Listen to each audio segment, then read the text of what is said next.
because saying that the police had been beating up protesters without a reason when the police So you're saying they retaliate? Yes. But they do more than retaliate, don't they? October 20th, we had a group of hardcore Yes. protesters throwing petrol bombs at a station, police station. That wasn't retaliation. A week earlier, one protester stabbed a policeman with a box cutter.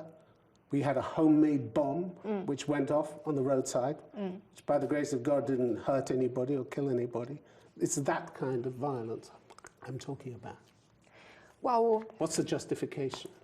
Well, I believe the justification is because when protesters realize that peaceful demonstrations and marches are no longer useful in calling the government to respond to our demands, I believe that is the reason why they're trying to use violence to express their anger, express their furies against the police force.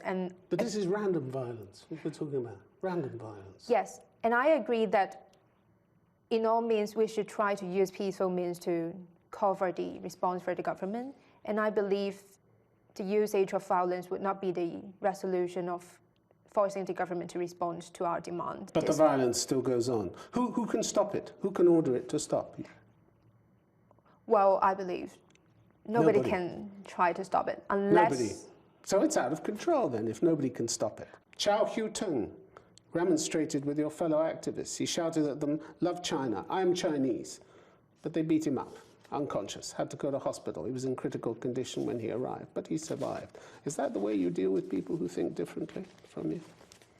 Well, of course, that would not be the very ideal way. Ideal? You don't even condemn it? We do not condemn any kinds of... You have no principles then?